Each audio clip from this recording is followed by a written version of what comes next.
নমস্কাৰ, স্বাগতম জনাইছোঁ মোৰ চেনেল লিপি কিচেন এছামিজ ব্লগলৈ। পোনপ্ৰথমে সকলোকে নতুন বছৰৰ বহুত শুভেচ্ছা জ্ঞাপন কৰিলোঁ। এয়া পোনপ্ৰথমে আপোনালোক দেখুৱালোঁ মোৰ বাগিচাত থোৱা কেইটামান গোলাপ ফুল। খুবেই ভাল লাগে ফুলবোৰ দেখিলে আপোনালোকে বুজিব, খুবেই ধুনীয়া হয়, গোলপীয়া ফুল হয় এইটো। এই আৰু তাৰপিছত এয়া হৈছে কেকটাছ, কেইটামান ফুলিছিলে তাকে দেখুৱালোঁ। ৰাতিপুৱাৰ কুঁৱলী পৰিছে যে এনেকৈ ভিজা ভিজা হৈ আছে গছবোৰ।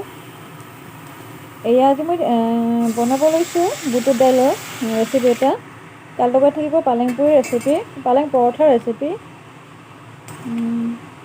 কেনেকুৱা হৈছে সকলোৱে নিশ্চয় মোক কমেণ্ট কৰি জনাব।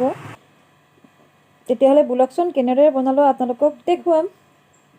এয়া মই লৈছোঁ এটা চৰিয়াত মোটামুটি প্ৰয়োজন অনুযায়ী আটা ময়দা কিবা এটা ল'লে হ'ল, যিহওক মই আটাই লৈছোঁ। এয়া পালেংখিনি মই মিক্সিত মাৰি লৈছোঁ অকণমান পানী দি পেলাই। এতিয়া এইখিনি ধুনীয়াকৈ সানি ল'ম অকণমান ৰিফাইন তেল দি পেলাই। এয়া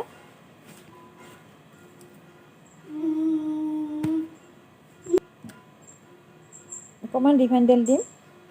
প্ৰথমতে জাষ্ট এইখিনি মিহলাই লৈছোঁ, মানে পালেংখিনি আৰু পালেঙৰ পেষ্টখিনি আৰু আটাখিনি। এয়া মোৰ মুঠা হৈ গ'ল। এতিয়া মই ৰাখি দিলোঁ। এইফালে এতিয়া মই দালিখিনি চম্ভাত দিম, মানে বুটৰ দাইলখিনি। এয়া বুটৰ দাইলখিনি মানে সিজা হৈ গৈছে। তাৰপিছত কেৰাহীত দিছোঁ তেল, সৰিয়হৰ তেল। ইয়াত দিছোঁ শুকান জলকীয়া এটা, তাৰপিছত গোটা জিৰা কেইটামান,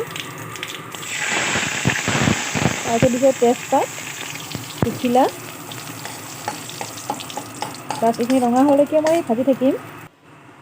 তাৰপিছত দিছোঁ এয়া আদা, থেতলাই দিছোঁ আদাখিনি অকণমান, মানে একদম মিহি কৰা নাই আৰু অকণমান জাষ্ট থেতলাই দিছোঁ।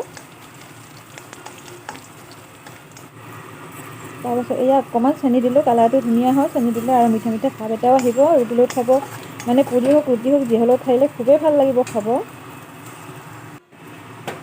এয়া তাৰপিছত এয়া ৰুকি থোৱা নাৰিকল, মানে সৰু বাতিৰে এবাতি হ'ব, তাত মই এইখিনি দি দিলোঁ। ইচ্ছা কৰিলে এইখিনি পিছতো দিব পাৰে আপোনালোকে, মানে দাইল চম্ভাত দিয়াৰ পিছতো। যাতে এইখিনি নাভাজোঁ, অকণমান লৰা কৰি দিম আৰু, মানে ৰঙা হ'ব নালাগিব, যাতে একেবাৰে ভাজা নহয় আৰু। জাষ্ট দিয়াৰ পিছতে মই দালিখিনি দি দিম, সিজাই থোৱা দালিখিনি। এয়া বুটৰ দাইলখিনি ইয়াত দিম হালধি অকণমান, সেইটো হালধিটো পিছতে দিয়া হয়। তাৰপিছত এয়া মই ইয়াত ঢালি দিম এতিয়া।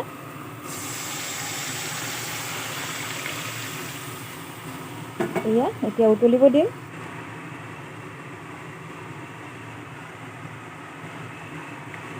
ধুনীয়াকৈ উতলিব দিব, তেতিয়াই ধুনীয়া হ'ব খাব। এয়া মোৰ প্ৰায় হৈয়ে গ'ল। এয়া লাহে লাহে গোট মাৰিব দিম। এয়া মই পালেং পৰঠা এখন বনাই গৈ থাকিম। সকলোৱে যিহেতু বনাব জানে, বিশেষ তেনেকৈ ৰেচিপিটো মই নেদেখুৱালোঁ। এয়া অকণমান ভাজি হোৱাৰ পিছতহে মই ইয়াত তেল দিম, নহ'লে নুফুলে। বিশেষ ফুলাও নাই তেনেকৈ, ফুলাব অকণমান অসুবিধা হয়। এয়া এনেকৈ তেল দি গৈ ভাজি থাকিম দুইফালে।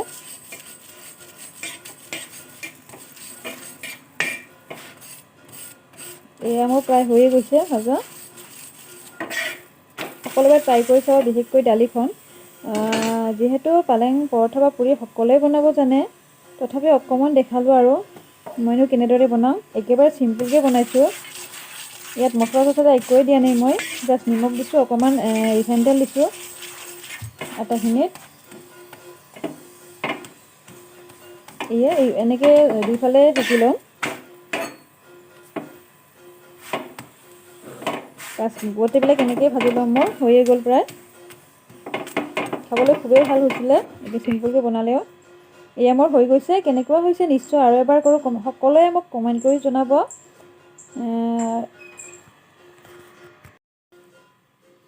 নেক্সট ভিডিঅ'ত লগ পোৱাৰ আশাৰে আজিলৈ আৰু ভিডিঅ'টো বেছি দীঘলীয়া নকৰোঁ, ইয়াতে সামৰিলোঁ। আৰু এবাৰ কওঁ সকলোকে হেপ্পী নিউ ইয়েৰ।